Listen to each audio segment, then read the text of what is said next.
Al-Qaeda in particular regards democracy, which organises society around human will, not divine will, because individuals in democratic societies elect their own governments and governments respond to public opinion. Islamism holds every citizen, every individual in a democratic society responsible for the actions of that society's leaders and for its allies. And so, in other words, Salafi jihadists hold everybody here tonight in this room responsible for Australian policy, US policy, to some extent what Israel does in the Middle East, and see us all as individually responsible for that because we vote in elections and we're responsible for the policies that our political leaders develop. And so for them, there are no innocents in a democracy. There are no non-combatants because everybody's engaged in developing the policies that they don't like. And as a result, they see as legitimate the targeting of a lot of people who we would regard as non-combatants or innocents. So there's a paradox here, right? And I think it's important for us to understand that. On the one hand, only a tiny, tiny percentage of the world's Muslims are involved in this worldwide terrorist jihad. On the other hand, that jihad is a real threat, and it only takes a very small number of people to sustain it more or less indefinitely. And of course, everyone who's in that organisation is a Muslim. So that creates a fundamental tension. The vast majority of Muslims are not terrorists, but all Salafi jihadists are Muslims. And that can separate Muslims from society. It can create opportunities for authoritarian repression on our part in the name of counterterrorism. It has the potential to make every Muslim a target. So if Al-Qaeda's strategy didn't succeed, or at least not in the way that bin Laden was trying to do it, does that mean that our strategy, the so-called war on terrorism, or what the Obama administration calls overseas contingency operations, has actually worked? Well, unless you've been living under a rock, you would have to know that the answer to that is a resounding no, because even as Al-Qaeda has lost ground, ISIS, this other group, Daesh, has surged. So let's talk about ISIS. They come from the same basic Salafi jihadist worldview as Al-Qaeda, so I won't go over that again. They share most of Al-Qaeda's ideology, including the notion of defensive jihad and the focus on terrorism.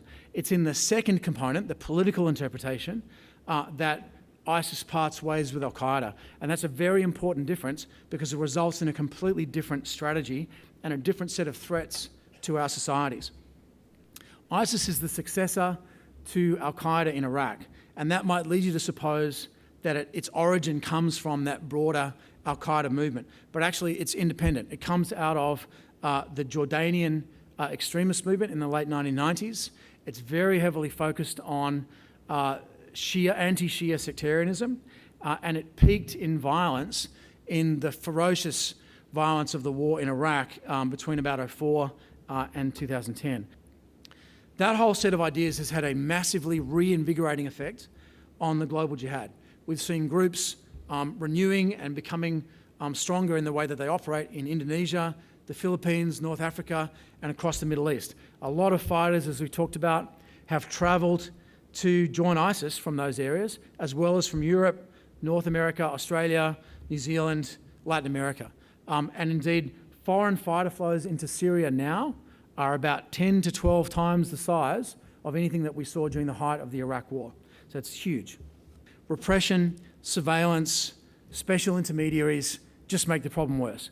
We need to treat Australian Muslims the same way we treat Australian Catholics or Australian Hindus or any other Australian, with all the individual rights and responsibilities that come from free membership in a free society. If people engage in criminal acts, they need to be treated like any other criminal. We need to open up opportunities for self-expression and free agency within our own societies so people can see that the answer to their problems, the opportunities, lie here, not in some radical death cult on the other side of the planet. So the answer to domestic radicalisation is actually not more repression and control, it's less, it's more freedom. That opens up the opportunity for young people to say, you know what, I don't need to join ISIS, I can get everything I want to do here in my own society. There's a very stark trade-off here. To put it one way, how many terrorist attacks, bombings or assassinations are we prepared to accept in Australia as the price of preserving our freedom? Conversely, how much privacy, freedom and civil liberty are we prepared to give up in order to protect ourselves from those kinds of threats. You can't have your cake and eat it too. In a democracy, this is a decision that only the people can make. Technocrats, particularly security personnel, dudes like me, to be honest, anyone whose professional advancement or budget or organisational status depends on the answer to the question, shouldn't be allowed to have a vote.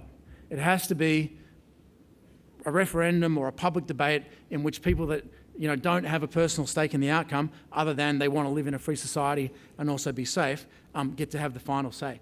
I also think we have to be extraordinarily careful about retrospectively or retroactively blaming politicians. If we as a society decide that we're prepared to accept a certain level of risk and there is an attack, we can't then go back and hang the politicians that were in charge at the time, because then you end up with a security ratchet where you raise security levels but you can never drop them because nobody wants to be the guy that dropped security and then there was an attack.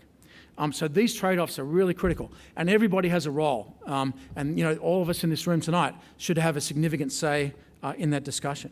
So now, let me just be clear. I'm emphatically not talking about re-invading or reoccupying Iraq. That was a disaster the first time around. Doing it again wouldn't make it any better.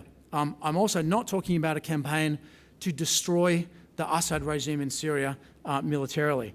What I'm talking about is a targeted effort in both Iraq and Syria that uses a combination of air power, special operations, military assistance, and a limited number of combat troops to destroy the ability of ISIS to carry out its strategy, which, remember, is not terrorism like Al-Qaeda, it's territorial control and expansion. It's much more conventional.